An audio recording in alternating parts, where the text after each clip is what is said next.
Though the fig tree does not bud, and there are no grapes on the vine, though the olive crop fails, and the fields produce no food, though there are no sheep in the pen, and no cattle in the stalls, yet I will rejoice in the Lord. I will be joyful in God my Savior. The sovereign Lord is my strength. He makes my feet like the feet of a deer, and he enables me to walk on the heights. Does God really care about the smallest details of your and my life? Sometimes it's easy when we're in the middle of struggles to say, God, where are you? When the fig tree isn't blossoming, and when everything is going wrong in our lives, and when we face tragedy, when we face loss, when we face things like just the news like we've heard over this last week of another school shooting, and we wonder, God, where are you in the midst of this? Is God there? I'm going to share briefly a story tonight before I draw. And I'm a writer. I've written a couple of novels, and if I were to write this story down and submit it as a novel, no editor would accept it because they would say, no, that's just too crazy, it can't happen. But because it happened to me, I can say, yes, it did. And I can say, God cares about every one of us. And I don't care what you're facing in your life, He cares about the smallest detail. Now, this is a long story, and I'm not going to tell it in full because we'd be here till about 9 o'clock, and you'd probably get bored. But maybe not. But anyway, I have been drawing, I said, going on 40 years. It'll be this June will be my 40th anniversary in chalk art. And I've drawn in some of the craziest places in the world. In fact, when I first started drawing, I told God, if you keep me in chalk and paper, I'll draw wherever you open a door. And He has opened some doors into some really weird places over the years. My favorite of all time is the Take Off Pounds Sensibly annual weight loss celebration, wait for it, banquet. Now, I don't know how much weight they lost. It must have been a lot because they had a huge banquet. It was one of the best I've ever done. But God has opened some strange doors over the years. But one of the ones that I didn't want to go through was when I got an invitation to go to Huntsville, Texas, and draw in the Wynn unit, a prison. I am squeaky clean. Never had a parking ticket. Now, I have gotten a speeding ticket since then, so I can't say I'm quite so squeaky clean. But I knew nothing about the criminal justice system. And yes, I was scared to death. And yes, I didn't really want to follow through on that commitment I'd made to God to go wherever He opened the door, but I had made the promise. So I said, okay, God, I'll go. So I set it up. And, God has a sense of humor. Because when I started thinking about it, I said, well, there'll be a chaplain there, and the chaplain will kind of hold my hand, and he'll walk with me, and he'll jump in front of me if somebody tries to kill me. So I was all ready, But God also has a way of knocking your props out from under you. 2 weeks before I was supposed to go in, I got a call from the chaplain. Jim, you'll never believe it. I've got to have gallbladder surgery. And guess what day they scheduled the surgery for? Yeah, it was the day I was coming in. And he said, don't worry about it. Just come on down and the guys will come out and you'll have a good time. And that's what I was afraid of. But I had made that promise. So I packed up my easel and went, as Paul did with great fear and trembling, to Huntsville, Texas. And this is the Wynn unit is one of the old prisons in Texas. It's actually got a church building in it. And I went and set up, and about 150 guys came out, all dressed in white. And when they began to sing, it was like nothing I'd ever heard before. I'd been pastoring for years and years, and I was kind of used to, churches where they sang like, "What a friend we have in Jesus." Not a lot of enthusiasm. And when these guys started to sing, it was like the roof was going to come off the place. And I couldn't understand, how could you have such joy in such a dark place? Well, they got to a part where a lot of churches do, where they said, let's stand up and greet one another, And by that time, I wasn't afraid that anybody was going to kill me anymore. So I decided to go off the platform and shake hands. I went over to this section here, and when I walked over here, about 50 guys reached out their hands and wanted to shake my hand. And I didn't understand that. I wasn't famous. I wasn't Johnny Cash coming in to do a program for him. I was just some guy that came in. But they were so hungry for someone to care about them that they just wanted to shake my hand. Well, as I left the prison that day, I told God, I said, Lord, I don't know what your plan is, but I'd love to do more of this. And he graciously began to open more doors into prison, so much so, I was pastoring at the time, I got to where I really felt that God was leading me out of pastoral ministry and into full-time chalk artistry, and most specifically prison ministry. Well, prison ministry is very rewarding spiritually, but it doesn't pay anything. And I didn't get a very big check from the church I was pastoring, but at least it came every week. And I wasn't, again, ready to make that commitment, and I kept putting it off, and then finally God just kept working in my heart. And I told my wife Laurel, and said, that's my wife Laurel over there. She's graciously traveling with me and putting up with me for all these years. I told her, I said, we've got to step out. And the way God moved me to that is he reminded me of a passage in Scripture. He said, Jim, you remember when Israel came to the Promised Land and came to the Jordan River, it didn't part until the priests stepped into the water. I said, yeah, I know, but I really don't want to do that. But I told Laurel, I said, okay, we've got to step out. So I resigned my pastorate.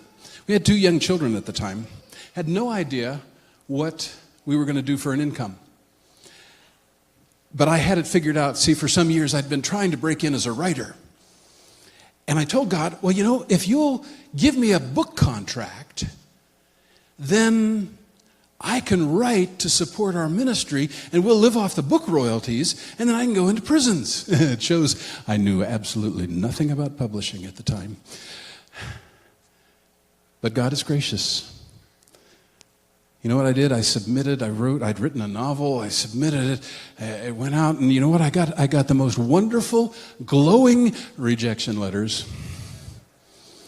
We love this writing. We love this book. It's awesome.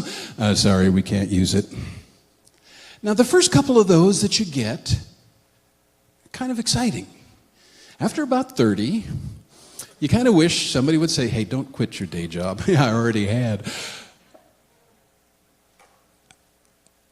We were about to go down for 3 weeks of ministry at summer camp, and I got an idea off the wall. We'd already left our ministry, had no guaranteed income, but I got an idea for a book on how to write web pages written by a non-techie, me, for non-techies. And so on a whim, I wrote up about 13 query letters, which is what you send a publisher if you want to pitch an idea, and sent them off. Just before we left for camp, I told Laurel, I've got to get these in the mail quickly so I can get my rejection letters back. You get cynical after a while trying to break in as a writer. We got back from camp, and there was a package on our front porch. And it was from Osborne McGraw-Hill. And they said, you know what? We like this idea. We have a series we'd like to work it into. Would you consider writing to our specifications? I said, let me think about it. Yeah. And so probably within 2 months of the time we left in faith, God gave me a book contract and a $12,000 advance to write that book. It's still actually out there. You can get it in Kindle version now. It's very outdated, but hey, it's still out there. Well, again, I got to fast forward, but that novel that I'd written, it found a publisher, because once you do break in, it's a whole lot easier to get other things published, or at least back then it was. The novel was about a pastor, because they say write what you know, so I wrote about a pastor because that's what I had been. And it was a pastor who had lost his family in an automobile accident that he had caused. Remember, this is just a made-up story, it's just a novel. But he was struggling with the goodness of God. And then 2 kids are dumped into his lap. They're being chased by a crazy killer religious cult, and he's got to rescue them. And in the process, he comes to grips with why God kept him alive, even though he lost his family. Well, when I submitted that novel, my literary agent, you get to have a literary agent once you get the book out there, it makes you feel very important. Really doesn't mean that much. But my literary agent got it into 3 publishers. They were competing for it. And Tyndale House picked it up. They published it as under the title Blind Sight in 2003. And when that book came out, there was a lot of hype from Tyndale. There was a lot of excitement because I was an up-and-coming young fiction writer. And there were great things expected. And I expected really great things, particularly money. Because I figured this book is going to sell. In fact, it had only been out a few months. And when it was out a few months, I got my first royalty check, and it was $800. And I said, this is wonderful. Book's only been out a few months. If the first check is $800, what's it going to be 6 months from now?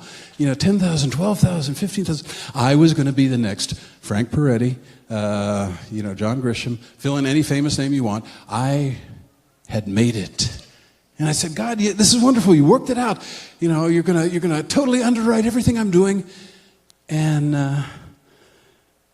that was great for the next 6 months as I anticipated my second huge royalty check.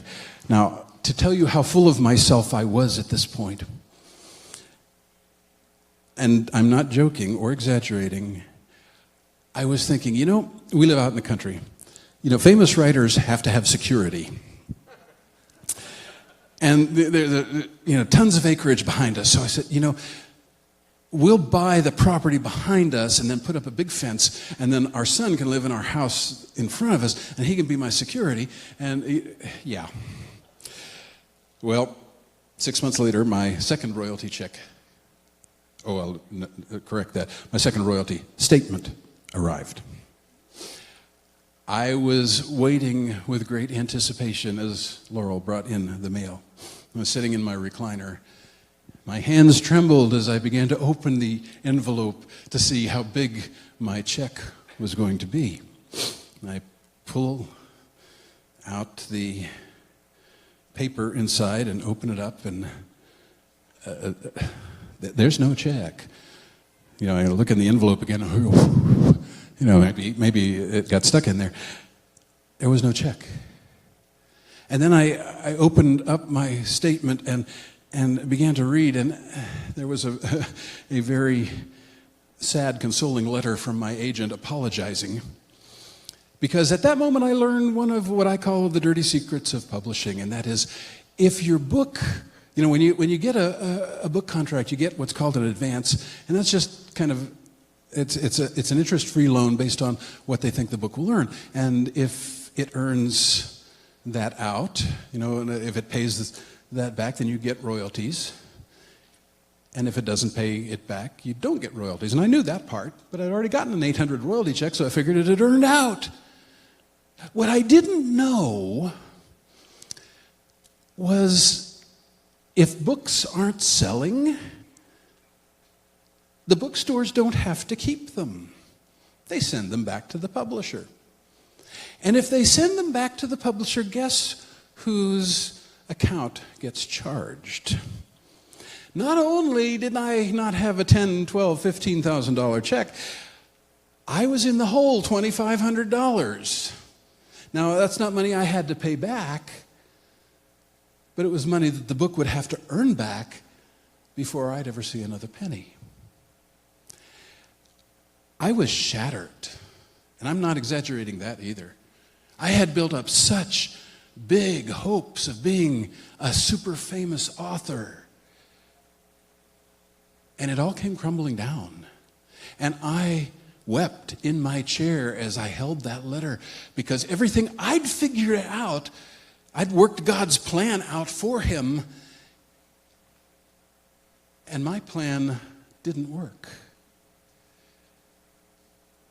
And I pouted, and I don't know how long I pouted. It was weeks, maybe months, who knows. But eventually God kind of slapped me upside the head and said, you're really being kind of selfish. And I said, yeah, I am. And then I finally said, God, I wrote this novel for you. And I wrote it because I wanted to touch people's lives with your faithfulness, your goodness. And so, if you'll just take this book and touch one person's life, I'll be pleased. I'll be happy. Well, again, we have to fast forward. The book eventually went out of print, and it sold about 8,000 copies. That's not bad for a first-time author. But once it went out of print, I had a bunch of copies, so I just started giving them away. I figured I couldn't get people to buy them. I might as well give them to them. And I gave one to a friend of our daughter's, her mother. Her name was Penny Caffey. And I never heard anything else about it. But several years later, in fact, in just about 2 weeks, it will be the 10th anniversary of this event. Several weeks later, well, it was several years later, but the Caffeys, Terry and his wife Penny, had to make their daughter break up with a boyfriend. And several days later, that young man and another young man broke into the house. And I'm not going to go into the details, but they killed the family, except for Terry, set the house on fire. And Terry had been shot 5 times. He escaped through a bathroom window, crawled, this was March 1st, 2008, about 3 in the morning, very cold, about the same temperature as it is right now outside, crawled about 400 yards to a neighbor's house. Blood loss, 5 bullet wounds. His main prayer was, Lord, let me get to the neighbors so I can identify who did this. Because he'd heard one of his sons mention the young man's name, Charlie, that was the boyfriend. And he said, let me get over there and then let me die. Well, Terry got there. He didn't die. They got him to a hospital. And they told him, well, there's good news. Your daughter wasn't in the house. So even though he'd lost his wife and 2 sons and their house, at least he had somebody to get through this with. But then several hours later, they came back and they said, Terry, we have to tell you, your daughter has just been arrested.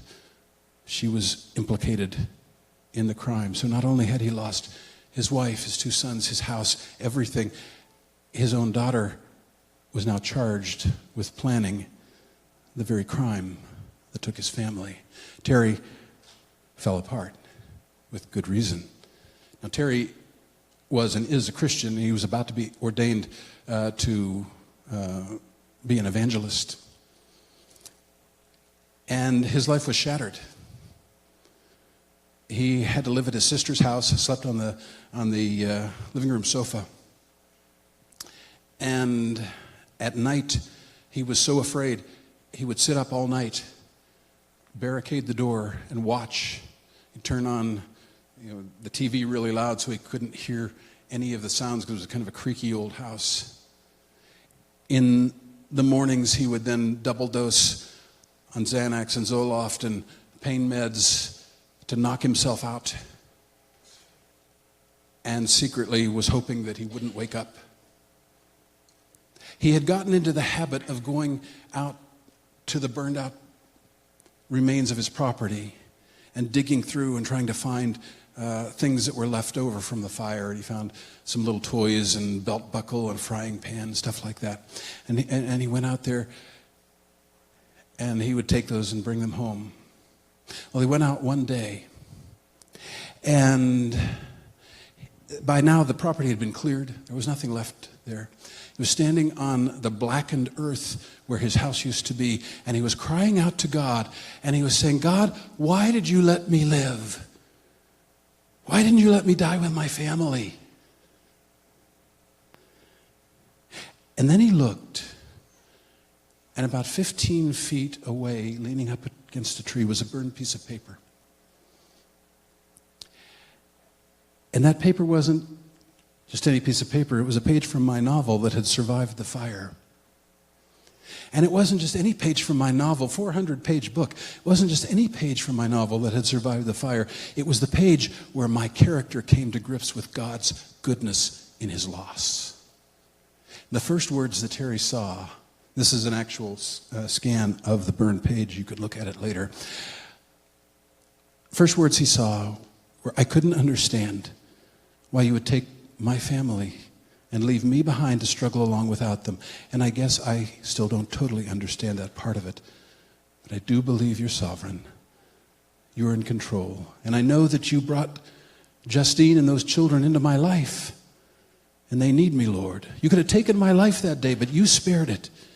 And you've gone on sparing it. And it doesn't matter what happens to me now, but if I can help them, please let me do it.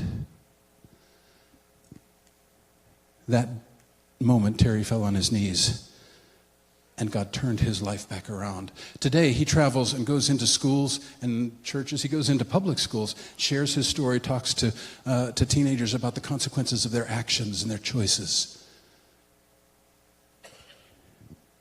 I had prayed, God, if you'll just touch one life with my book, I'll be happy. You know, I heard about this, and it's a very long story about how I heard about it. But when I heard about that, I said, you know, if I never write another word, I'm fulfilled as a writer. I can't top that. And to this day, I rejoice in knowing that God not only cared about Terry, but he also cared about letting me know, hey, just because you aren't necessarily seeing the results you expected,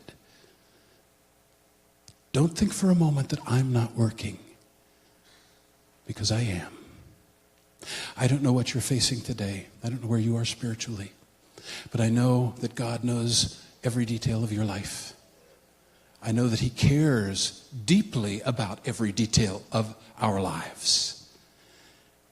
And he is there, and he will meet you, and he will take your circumstances and use them for his glory. You may not in this life ever see the results. That's to me one of the greatest benefits of this whole thing, is God let me see what he did. We don't all get to see that. But I like to share it as an encouragement to others. God knows what you're facing, and he's going to use it. Paul wasn't kidding when he said, in all things God works for the good of those who love him, who are the called according to his purpose. And you know, if you want to know more of the details of the story, that's what's in that book back in the back. Again, I left a lot of the details out because we got a lot of young children here. But it's an amazing story. And it's one I'm honored to be able to share. But now I'm going to shut up and draw. The picture I'm going to draw is called Lord of the Troubled Sea, for obvious reasons. You know, he is the Lord of our troubled seas. We face those as we go through life. You don't get through life without troubled seas sooner or later. The key is understanding that he is Lord of those troubled seas.